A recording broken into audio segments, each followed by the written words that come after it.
Kita sambut Dokter Ana. Terima kasih, selamat siang semuanya teman-teman. Selamat pagi semua.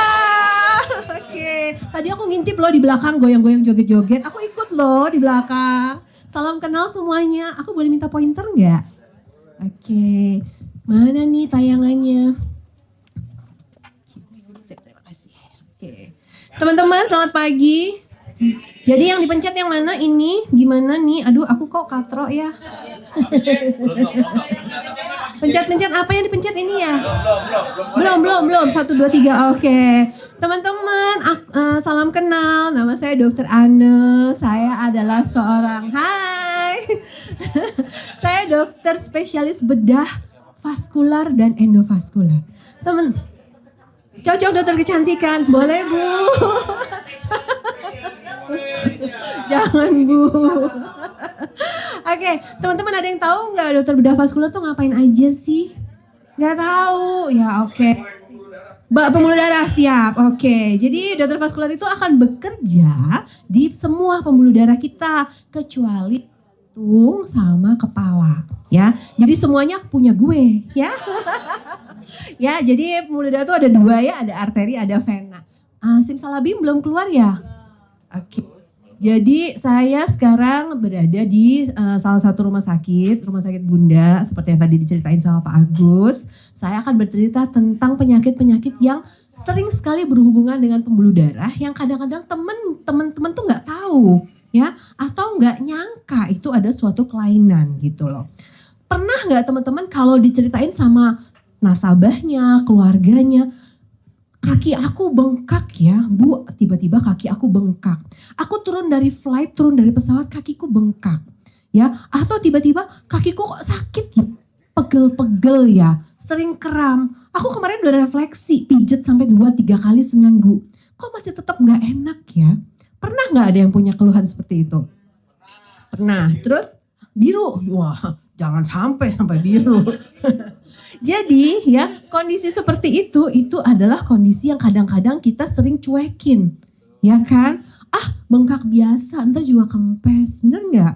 Nah padahal sebenarnya bengkak itu artinya adalah darah di kaki tidak bisa kembali ke jantung. Ya, coba bayangkan kalau kita harus muter ya, darah dari jantung ke bawah, dari bawah harus balik lagi ke atas. Begitu tidak bisa kembali artinya iya, beban jantung akan meningkat. Cakep ya Ibu, dapat voucher. Oke, nah atas dasar itu kita akan bercerita kenapa penyebab kaki bengkak nih belum keluar nih Mas. Oh siap, oke, gue disuruh bridging lagi katanya. Maklum. Oke, nah teman-teman kalau udah punya keluhan kaki bengkak biasanya disuruh ngapain? Pijit, pijit yang itu ya? Pijit yang itu ya diangkat, oke. Terus diapain lagi? Direndam air. Air apa Bun? Air garam. Iya dikasih koyo. Bener banget, itu adalah sehari-hari yang sering saya temuin di poliklinik saya ya. Jadi ada yang datang dengan kakinya udah ditempelin koyo. Mana koyonya? WSG nanti sama saya. Nih, WSG lagi sama saya. Ya, jadi itulah yang sering terjadi ya. Mereka pakai koyo, berharap apa? Biar nyerinya hilang. Padahal enggak bakal. Enggak. Coba udah berapa bungkus koyo? Sudah berapa bungkus koyo ini? Dari Jepang. Ya, jadi biasanya hal pertama yang paling mungkin dilakukan adalah kakinya diangkat. Benar ya. Tujuannya biar apa? Kakinya diangkat, darahnya balik lagi ke jantung. Iya benar, kalau lagi berdiri gimana ngangkatnya begini. Ya, jadi kalau di rumah biasanya paling adalah kakinya diangkat. Tujuannya apa? Kaki lebih tinggi dari jantung, tujuannya supaya backflow, balik semuanya ya. Nah, begitu balik, bengkaknya akan perbaikan, beban jantung akan berkurang ya. Nah, bengkak-bengkak itu ya yang kadang-kadang teman-teman kira ini suatu penyakit padahal sebenarnya. Penyakitnya apa Dok? Jadi bengkak itu adalah stadium 3 ya. Dari sebuah gambaran gangguan pembuluh darah vena. Ya, kalau yang varises, biru-biru, keriting-keriting, kayak spider-spider, justru itu adalah stadium yang ringan. Ya, C1 dan C2. Nah, kalau dia berlanjut sampai ke berikutnya, itu akan jadi C5 dan C6. Jadi borok. Ayo buka kakinya. Oke, nah biasanya yang punya keluhan seperti itu adalah yang kayak gimana? Ayo, siapa sih yang biasanya kena penyakit-penyakit seperti itu? Pakai hak tinggi, masuk, cakep. Dapat voucher. Dapat nasi bungkus dulu yang penting. Terus berikutnya apa lagi? Ibu hamil. Oke. Iya benar, semua ibu hamil rata-rata kakinya bengkak ya di trimester ketiga kehamilan. Jadi atlet rata-rata enggak, Pak. Enggak ya. Justru yang sering duduk ya, yang banyak berdiri, nah ya, sering jalan ya, itu yang berpotensi untuk menjadi kerusakan pada pembuluh darah vena. Betul ya. Jadi saya punya pasien.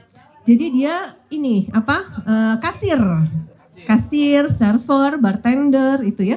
Dia datang ke saya dengan kakinya bengkak ya. Yes ya. Jadi dia jam kerjanya 8 jam itu berdiri terus ya. Itu akan menjadi beban. Jadi kenapa sih bisa beban? Karena darah dari bawah naik ke atas. Dia harus melawan gravitasi. Pada pinter-pinter ya di sini ya. Cucok ya semuanya ya. Nggak usah apa gimana nih.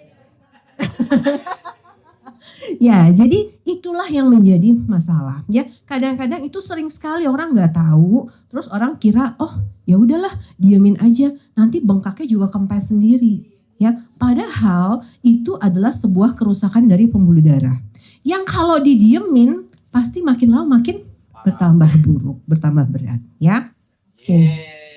Yeay, akhirnya keluar. Mencegah nyeri, bengkak, dan luka akibat pembuluh darah gitu. Nyeri, bengkak, dan boleh. Saya nggak tahu judulnya apa, ini bos yang bikinin semuanya. Oke, kita mulai ya, ini dia. Jadi ini perkenalan saya aja, tadi kita udah ngobrol. Nah ini dia. Ini dia gambaran yang mau saya tunjukin sama teman-teman ya. Oke, ini adalah yang paling sering kita temuin. Nih ya, nih bengkak di kaki ya. Bengkak akan menimbulkan masalah jadi merah atau yang ditempel-tempelin perban atau yang nyeri, kebas, kesemutan ya. Teman-teman, kalau kaki bengkak seperti ini yang tadi saya bilang, pikiran pertamanya apa sih selain kecapean, selain yang tadi? Ginjal, asam urat. Nah, terus apa lagi? Itu mulu yang disalahin Bu, asam urat. Kelebihan garam, terus apa lagi? Kelebihan duit enggak ya Bu? Oke, jadi itu benar kalau dua-duanya. Ya. Tapi kalau ini sebelah doang, itu sudah pasti bukan ginjal, bukan jantung, dan juga bukan liver. Ya, notice ya. Jadi kalau ketemu teman nasabah atau siapapun, gue bengkaki satu doang nih, habis dari satu terus berubah ke tetangganya. Nah itu bisa ya. Tapi kalau dari awal dua-duanya itu curiganya sistemik ya. Oke. Nah kalau yang ini kira-kira mikirnya pertama kali gara-gara apa? Diabetes tuh kan. Kan disalahin lagi, biang kerok. Nah sebenarnya ini tidak ada hubungannya dengan diabetes. Ya, dia bukan karena diabetes. Nanti saya jelasin apa bedanya luka pada kaki dengan luka pada kaki diabetes ya. Ini semua masalah gara-gara bengkak, gara-gara pembuluh darahnya nggak balik ya. Nah kayak gini, gede kayak bakpauknya. Iya. Nah ini dia. Jadi ada sebuah, lihat yang ini langsung wow ya. Jadi Mr. Presiden kita itu ya, dia pernah suatu saat pakai sepatunya nggak muat. Ya, salah satu sepatunya nggak muat. Ya, itu dia baru tahu kalau kakinya bengkak. Ya, ternyata ini ada hubungannya sama gangguan yang tadi saya bilang. Banyak salah satunya ini. Boleh nggak fotonya nggak usah? Ya udah nanti ditampilin yang lain gambarnya. Nah. Cara paling cepat untuk tahu kaki itu bengkak atau enggak, nih dipijit ya, dipijit. Ya, dipencet, abis dipencet cabut, dia ada cekungannya, nggak balik ya. Atau yang paling gampang lagi apa? Nih mata kakinya hilang ya, temen ya. Ya itu yang paling gampang. Oke. Mata kaki ini salah ini. Ini mata hati. Aku jayus ya, garing ya aku ya. Aduh. Oke. Iya ya, itu ya apa jokes bapak-bapak ya gue ya. Seangkatan kan ketahuan, jadi ini gimana mencetnya mas? Oh iya ini dia. Oke, ya kita balik lagi ke si bengkak. Bengkak tadi kalau didiemin bisa jadi berubah warna kayak gini nih. Merah, biru. Ya, kira-kira ini pasien beneran ada. Ya, jadi kira-kira teman-teman tahu nggak sih kalau merah itu gara-gara apa? Infeksi bakteri, ya kita sebut sebagai selulitis. Jangan sampai cuma gara-gara bengkak, tadinya kecil nih, tiba-tiba jadi bengkak, jadi gendut nih, kuman-kuman masuk lewat sela-selanya. Jadi jangan sampai kuman ini menyebar ke seluruh darah, jadinya sepsis, ya itu tidak boleh, ya. Berikutnya yang paling berat lagi adalah nih jadinya biru kakinya, gara-gara bengkak, ya. Gara-gara apa? Gara-gara ini ada trombus atau gumpalan atau sumbatan pada pembuluh darah vena. Ya, bisa berakibat seperti itu. Dan teman-teman tahu ya, kaki itu adalah jantung kedua, ya. Jadi kalau kita menyimpan suatu penyakit ya, di kaki akan bikin kelainan jangka panjang di jantung. Kalau jantungnya sakit, kusut ya. Oke, nah ini dia. Keluhan-keluhan awal ya, keluhan-keluhan awal seperti ini. Nyeri, berat, kram ya, gatel atau cepet capek. Itu adalah keluhan awal. Yang sering teman-teman sangka sebagai capek biasa gara-gara faktor U doang ya. Padahal ini suatu sindrom atau kumpulan gejala ya. Oke. Next. Gimana next? Oke. Ini kita next aja. Oke, ini dia ya. Jadi ini saya mau cerita bahwa ada sebuah artikel yang menyatakan bahwa komplikasi varises bisa berujung ke serangan jantung hingga stroke. Ya, coba bayangkan. Ini kenapa sih bisa begitu? Oke, kita lihat ya. Pembuluh darah vena kita tuh seperti ini ya dengan cabang-cabangnya. Normalnya dia ada katup nih di sini. Buka, tutup harus barengan. Jadi darah dari bawah mau naik ke atas sesuai ya. Begitu dia mengalami kelemahan katup ya, darah dari bawah mau naik ke atas nih ya, lemes nih, darah dari bawah mau naik ke atas, turun lagi ke bawah. Akibatnya keluhan berat, nyeri, kram dan bengkak semuanya terjadi ya. Mulai dari bawah lutut hingga mata kaki ya. Oke. Nah ini dia, ini yang tadi saya bilang, dari bengkak biasa bisa berakibat ke yang lain-lain nih. Jadi hitam, borok, dan bengkak ya. Ibu-ibu, teman-teman, ini bukan akibat diabetes ya. Jadi bedanya apa? Kalau luka dan akibat vena itu mulainya dari betis sampai ke mata kaki. Nanti coba lihat ya teman-teman kalau ada ya nasabahnya atau siapapun. Kalau luka pada diabetes mulainya dari mana? Ujung-ujung jari. Ya, itu perbedaannya. Karena apa? Karena nggak nyampe darahnya. Nanti ada di slide berikutnya ya. Jadi ini karakteristiknya adalah kehitamannya nih di daerah sini. Ya, daerah yang terendah. Oke. Next. Mundur dulu. Next. Iya, sekali. Nah. Oke, nih saya bercerita ini adalah pasien saya ya. Dia sudah punya luka seperti ini sejak 8 bulan. Dia sudah datang ke dokter macam-macam, sudah ke dokter bedah, sudah ke klinik rawat luka, sudah kemana-mana. Tidak ada perubahan, tidak ada perbaikan. Ya, jadi masalahnya adalah nih, setelah dilihat lagi fotonya, nih dia punya gambaran varicose vein atau varises nih. Dia laki-laki. Ya, jadi kalau ada yang bilang varises mah punyanya perempuan doang, hey besti, enggak.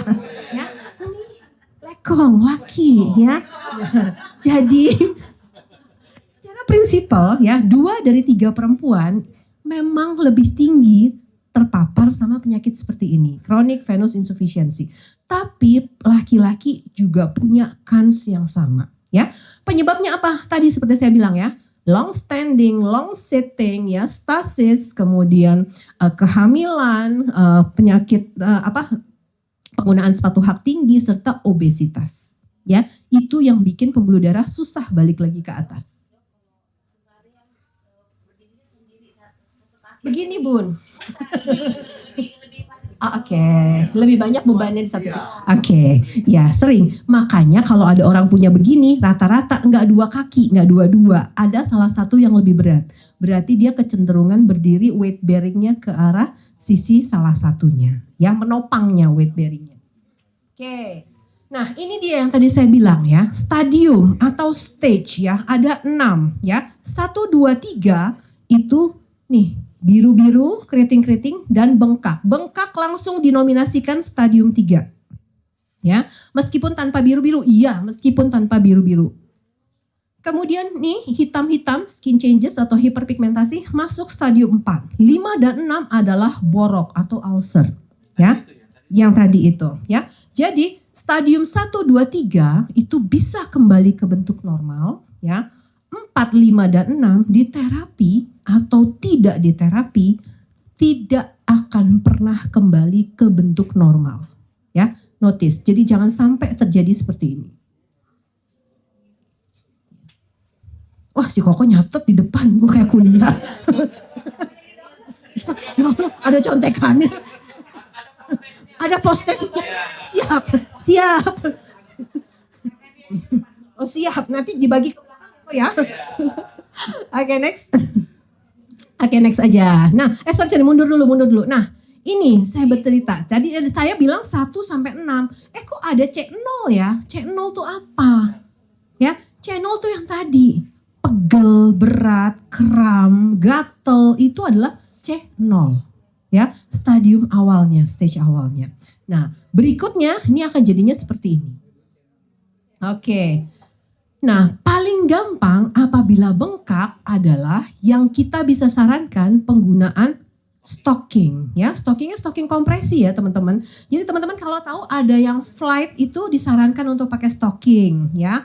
Atau kalau ada yang main golf, sering main golf, disuruh pakai kaos kaki golf. Tujuannya apa?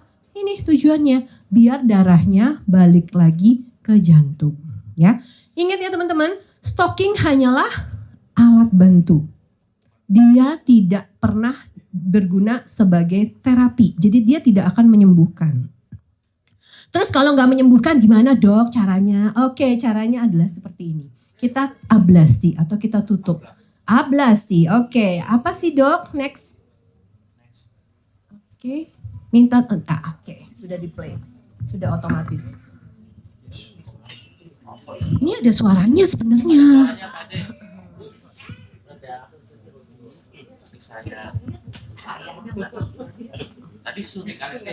Iya betul. Play lagi. Before performing endovenous thermal ablation, the skin and surrounding tissues are numbed.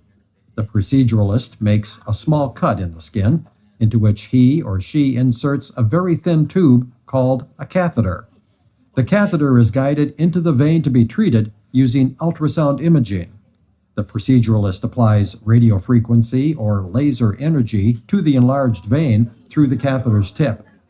As the catheter is pulled out, the heat causes the vein to collapse and eventually heal shut. The blood will then reroute through other veins. Oke, Pak, bukan disedot ya Pak, dibakar. Nggak ada sedotan di sini. Ya, thermal atau laser ya. Jadi dia dengan energi panas ya, tujuannya adalah close, menutup ya. Jadi vena yang rusak tadi supaya tidak dialiri darah sehingga dia akan lewat yang normal ya. Jadi namanya laser atau bisa juga kita kombinasikan dengan venous glue ya atau lem. Intinya yang rusak tidak boleh diisi darah kembali.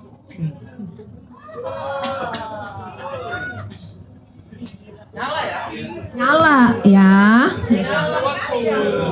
Gampang ya, enak ya tuh lihat tuh. Begitu doang.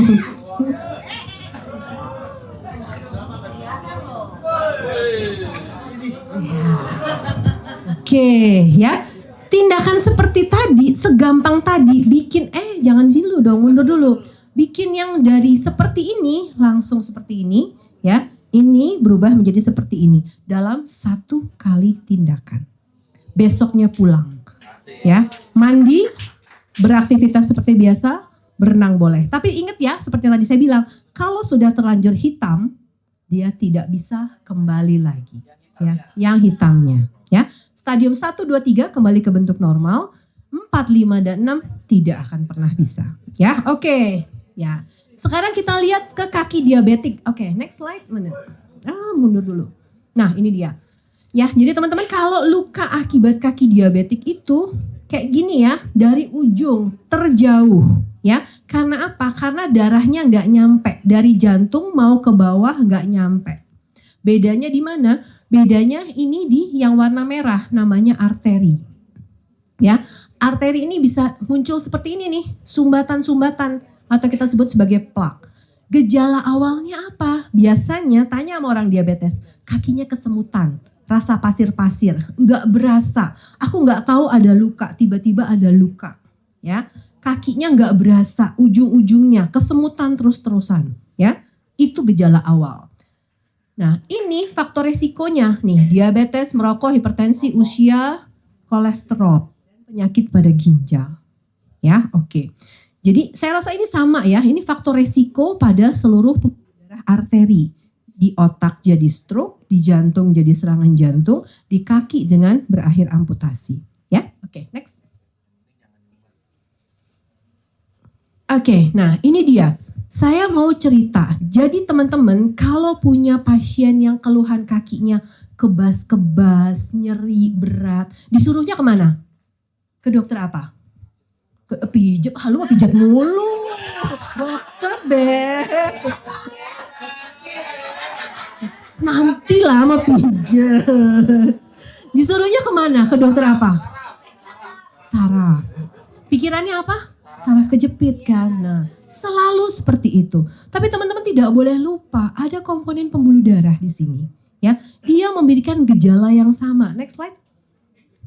Ya, dia memberikan gejala yang sama. Tahu nggak bedanya apa? Pembeda utamanya. Pembeda utamanya adalah denyutannya atau alirannya. Nah, kalau kita nggak pernah periksa alirannya, kita nggak pernah periksa denyutannya, kita nggak akan pernah tahu. Jadi saya sering sekali dapat dari konsulan teman-teman neurologi, ya, udah diobatin, ada yang berdasarkan operasi, masih kebas ya, masih nggak enak ya kakinya ya. Terus dia ngerasa dia udah di fisioterapi, semua sudah dicoba dari A sampai Z, ya. Tapi dia nggak inget ada komponen pembuluh darah, ya, yang bisa memberikan keluhan yang sama. Next. Next lagi. Oke. Oke, ini saya cuma mau cerita bahwa saraf sama pembuluh darah tuh seperti ini ya, kayak relate ya, nempel ya. Makanya pada orang diabetes makin lama sarafnya makin kecil dan pembuluh darahnya makin menghilang ya. Menghilangnya kenapa? Gara-gara tadi ya, sumbatan atau plak. Next. Oke, cara paling gampang adalah dengan cara dicek alirannya. Cek alirannya pakai apa?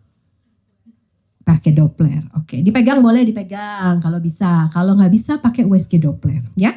USG Doppler kita sudah bawa hari ini teman-teman ya. Oke, terima kasih Rumah Sakit Bunda. Kita sudah bawa hari ini. Jadi teman-teman kalau ada yang kepo, penasaran, pengen tahu ya, gue ada masalah nggak sih? Kita bisa intip screening, tapi hanya ngintip ya. Alatnya sekecil ini, gedean lagi dikit deh. Ya. Nggak bisa full, kalau full mesti semua ya. Oke, jadi dengan USG kita bisa lihat nih, ini yang tadinya bagus alirannya nih seperti ini ya. Begitu dia ada sumbatannya nih, langsung hilang gelombangnya. Semudah itu, secepat itu ya. Nah teman-teman kalau mau USG nanti jangan lupa sama bapak saya yang ganteng, ini bos saya, namanya Bapak Hans. Nanti bisa japri beliau atau langsung duduk aja di depan ya, ada kayaknya. Udah bagus. Oke, ya semudah ini ya, langsung tahu. USG sakit nggak dok? Apaan sih USG sakit? Kayak ibu hamil, ditempelin alat doang, pakai jeli doang ya, buka kaki dikit ya. Oke. Nah ini dia, saya mau cerita. Ini pasien saya, dia cuma punya keluhan luka-luka ya. Dia nyeri sekali kakinya, sudah fisioterapi, sudah segala macam ya. Ternyata dia ada buntu nih di pembuluh darah di pahanya, semua tidak ada alirannya ya. Jadi dia harus dilakukan tindakan angioplasti atau balon. Apa tuh tindakannya? Next.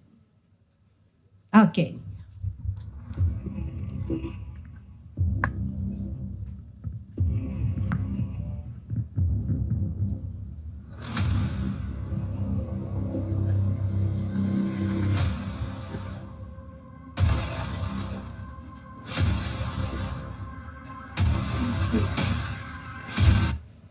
Oke, ya tadi Bapak nyebut cincin, benar Pak. Ini kita pasang stand atau kita pasang ring ya, bahasa dari dokter jantungnya. Jadi angioplasti itu ya segala sesuatu prosedur pada pembuluh darah arteri. Ya, kalau di jantung namanya angioplasti kardiak, kalau di periferal di kaki namanya angioplasti periferal. Ya, tempatnya sama, beda lokasinya aja. Ya, proseduralnya sama ya. Cuma pakai jarum, cuma pakai kabel, tidak ada luka, tidak ada sayatan, besoknya pulang. Next. Oke, play videonya. Ini dia yang akan saya kerjakan. Ya, kita cuma pakai jarum, ya, kita pakai kabel. Ini kabel saya akan masuk ke pembuluh darah vena atau arteri targeting. Dia akan jalan dipandu sama kabel. Ini stand harus dibuat untuk mengamankan tempat yang mengalami penyempitan seperti ini, ya. Dibuka, ya. Terus dipasang. Iya, dia ada tekanannya. Jadi seperti ini, ya. Selesai. Besok pulang, ya. Oke.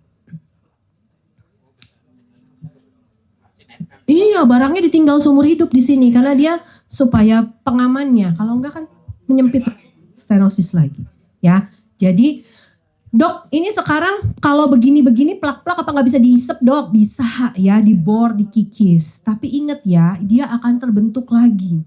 Jadi biasa kita minta stabilisasi pakai nih stand, cover stand atau ring. Ya, oke, next. Nah ini dia contohnya, ini pasien saya, dia sudah disarankan amputasi. Ya, ini ada buntu mulai dari paha dari sini ya sampai ke bawah. Dia ya, dengkul ya. Jadi dari atas dengkul, dia tidak ada aliran darahnya, dia disarankan amputasi. Dia datang ke saya bilang kamu tidak perlu amputasi, kamu saya buka pembuluh darahnya ya seperti ini ya. Besoknya dia bisa perbaikan ya, luka-lukanya mulai sembuh dan dia tidak perlu amputasi. Ya.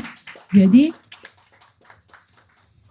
saya berusaha semaksimal mungkin supaya mempertahankan ekstremitas ya. Kalau amputasi itu artinya apa? Kecacatan ya, kecacatan permanen. Apalagi dalam asuransi udah jelas ya, itu kecacatan permanen polisnya.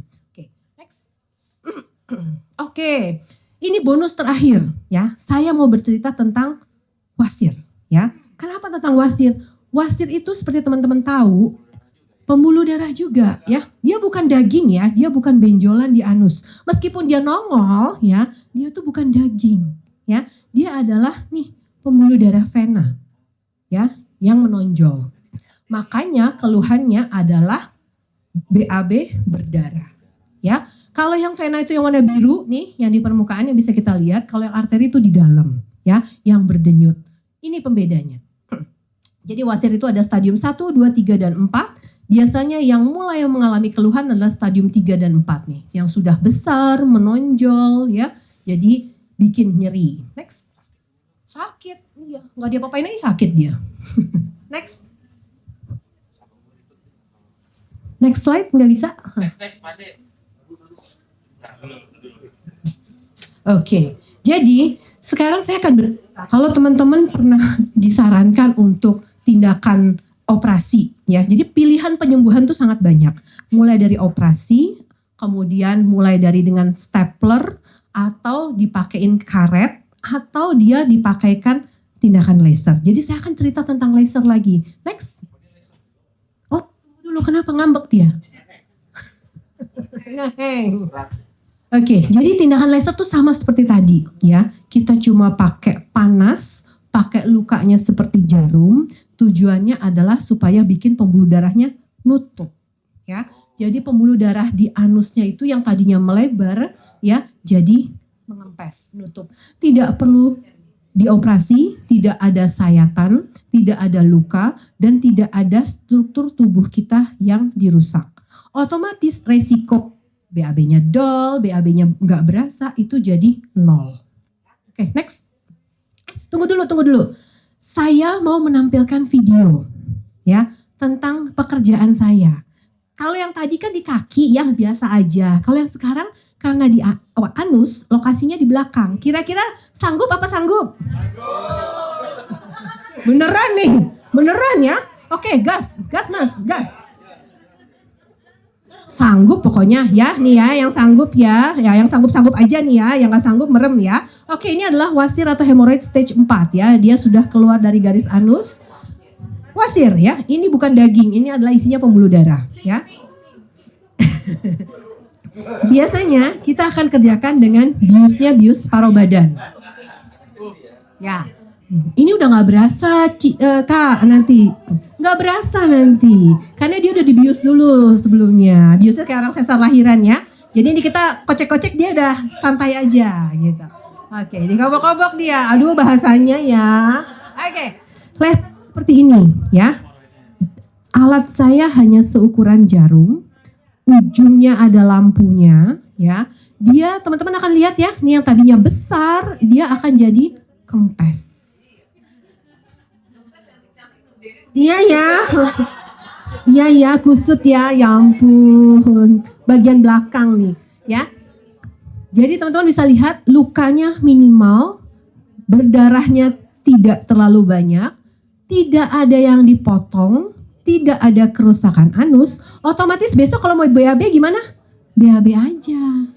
Ya, gak usah takut ya. Ini teman-teman akan lihat nih, makin lama makin kecil, makin lama makin kempes. Dalam 1 kali terapi. Langsung, semua yang saya kerjakan langsung. Enggak dipotong, tidak ada pisau di antara saya. Enggak ada, pokoknya enggak ada.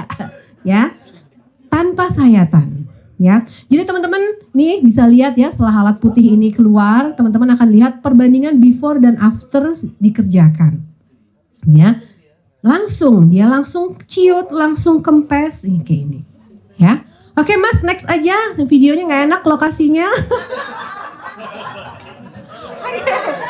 Play. Kaki kehitaman, jangan buru-buru diamputasi ya, sobat bunda.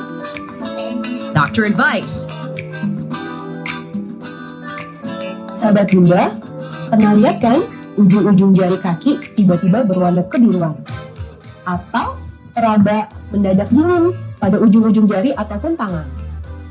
Eits, jangan salah kalau tiba-tiba menjadi kehitaman jari-jari tersebut. Jangan buru-buru diamputasi ya sahabat bunda. Kita perlu cari tahu dulu apa penyebabnya.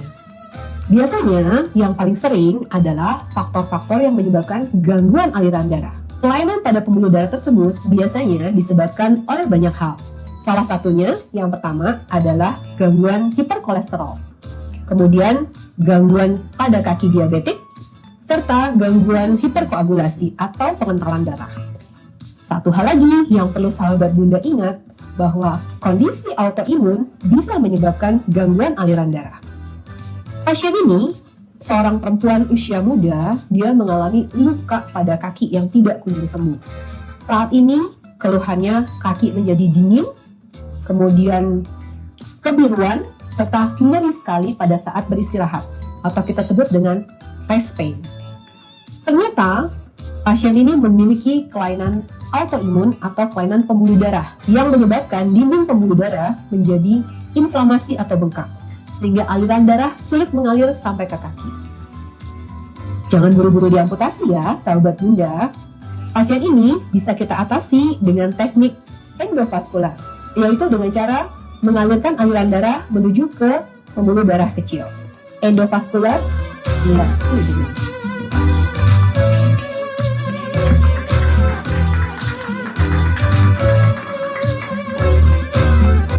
Tidak diamputasi. Oke, terima kasih teman-teman. Selanjutnya saya akan kasih ke teman saya, dokter yang sudah dari tadi nungguin.